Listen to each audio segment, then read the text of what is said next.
This video is brought to you by Brilliant. Since the US election on November the 5th, politicians around the globe have been preparing for the return of Donald Trump to the White House in January. But Trump's presidency will be especially consequential for Europe. You only have to look at the difference in tone between the messages posted by EU leaders to get a sense of quite how deeply Trump divides Europe, with some, like the Netherlands' right-wing firebrand Geert Wilders and Hungary's Prime Minister Viktor Orban, issuing glowing praise for Trump. And others, like Germany's Chancellor Olaf Scholz, French President Emmanuel Macron, and Spanish Prime Minister Pedro Sánchez, showing somewhat more muted responses. So in this video, we'll take a look at the EU-US relationship, who Trump's biggest allies in Europe are, and how this might affect the bloc's politics. Before we start, if you haven't already, please consider subscribing and ringing the bell to stay in the loop when we release new videos. But first, some background. For decades, Europe and the US have had a close relationship, marked by a mutual defence pact in NATO and a strong economic partnership. The US is the EU's largest trade partner, and around 9.4 million people on both sides of the Atlantic are directly employed through bilateral trade. The US and EU are also massive mutual investors, with the US investing 4 times as much in the EU as it does in the Asia-Pacific region, and the EU's foreign direct investment in the US is around 10 times what it invests in India and China put together.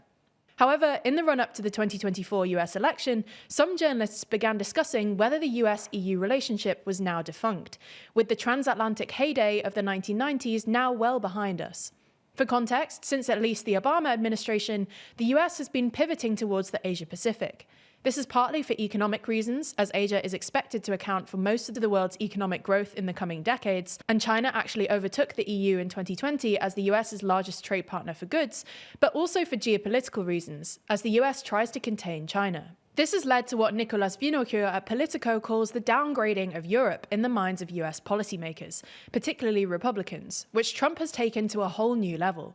Not only is he somewhat ambivalent about NATO, having even suggested on the campaign trail that he'd let Russia do whatever the hell they want to NATO members that don't meet the 2% spending target, but he also really doesn't like America's trading relationship with the EU. In short, this is because the US runs a trade deficit with the EU. In other words, the US imports more from the EU than the EU does from the US, and Trump thinks that this is unfair.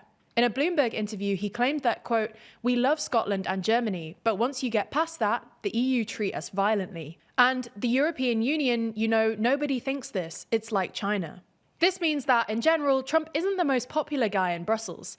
Nonetheless, he does have some continental admirers, the loudest of which is probably Hungarian Prime Minister Viktor Orban. Viktor Orban isn't just one of Trump's biggest admirers, but also one of Trump's biggest inspirations. Last week, Orban posted this montage of clips of Trump singing his praises. Viktor Orban, somebody I respect greatly. Viktor Orban, Viktor Orban, Viktor Orban. Did you ever hear of him? Prime Minister of Hungary. The boss, one of the strongest leaders anywhere in the world. And the two self-identifying strong men share a lot of ideological common ground. In the US election campaign, Trump copied Orban's playbook, at least occasionally portraying himself as a champion of Christian values and a defender of Western civilization, and blaming conspiratorial forces, for Trump the deep state and enemy within, and for Orban the liberal philanthropist George Soros for the country's problems. Trump, like Orban, is also far friendlier with Putin than the EU would like, and has echoed his pledge to bring peace to Ukraine. Both leaders share hardline views on migration too, with Trump having famously pledged to build a wall along the Mexican border, and Orban having built a fence along Hungary's southern border with Serbia and Croatia in 2015, which he's also recently pledged to extend. Orban's Patriots for Europe grouping in the European Parliament also includes all of Europe's most passionate Trumpophiles, including Italian Deputy Prime Minister Matteo Salvini's Lega and Spain's Vox Party, which hosted pro-Trump Republicans at an international right-wing summit in May. Ally number 2 is the leader of the Netherlands Freedom Party, Geert Wilders, who doesn't just mimic Trump's vibes, but actually looks like him too, which is why he's sometimes nicknamed the Dutch Trump.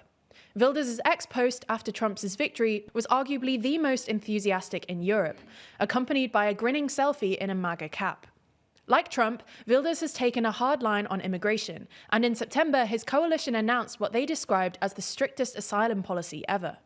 Whilst Wilders isn't actually the Dutch PM, as his views, particularly on Islam, were deemed unconstitutional by the other governing coalition parties, he is still effectively pulling the strings as the leader of the biggest party. Trump's other potential ally and the most powerful politician on this list will be Italian Prime Minister Giorgia Meloni, who's taken a strong stance on immigration and has emerged as a vocal proponent of what she calls traditional European values. She's also been very close recently with Trump's apparent right-hand man, Elon Musk. Musk is reportedly looking to increase his satellite business SpaceX's presence in Italy, and in June, Meloni's government passed a framework that requires Italy to equip itself with a reserve of transmission capacity through satellite communications. Musk could also be looking to get Meloni on side for the EU's ongoing battle against the social media giants, and the two have mutually engaged on Musk's platform before. However, Meloni has also recently signalled her support for Europe's so-called strategic autonomy, telling other European leaders at last week's Budapest summit, "Don't ask what the US can do for you, ask what Europe should do for itself." The implication here is that Meloni, like Macron, thinks Trump's victory means the EU can no longer rely on American support, and that instead of desperately sucking up to Trump, Europe needs to become economically and militarily independent. So now that we've covered the EU's main Trump allies, what's this likely to mean for the bloc overall? Well, it's likely that within specific EU member states, similar-minded politicians might feel emboldened to push for more Trump-like policies. However, on a practical level, the EU elections already happened back in June, and whilst right-wing parties did perform well in general, the current EU Parliament is still largely dominated by pro-EU centrist parties. Moreover, Trump's policy of 10 to 20% tariffs on foreign goods and his demand that the EU should take in US agricultural products won't go down well with even Trump's European allies, especially given the huge farmers' protests we saw for different reasons at the start of 2024. Ultimately, we'll have to see how Trump approaches the EU once in office, and a lot will depend on who gets elected in Europe over the next 4 years. Now, as a TLDR viewer, it's clear that you have a thirst for learning. After all, why else would you have watched a 10-minute video explaining who Trump's biggest European allies are? But if you want to continue your learning journey, you should really check out Brilliant. Brilliant is the online learning platform where you learn by doing, with thousands of interactive lessons in maths, data analysis, programming, and AI. These hands-on lessons have you comparing circuits to understand voltage and current, playing snooker to learn the rules of collision, planning your itinerary for an intergalactic music festival on a space-time diagram, and more. That way, you'll build up your natural intuition while gaining deep knowledge of scientific principles.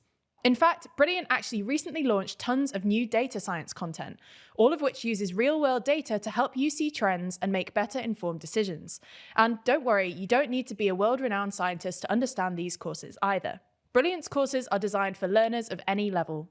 So to find out more and to try everything Brilliant has to offer for free for a full 30 days, visit brilliant.org/TLDR or click the link in the description. You'll also get 20% off an annual premium subscription.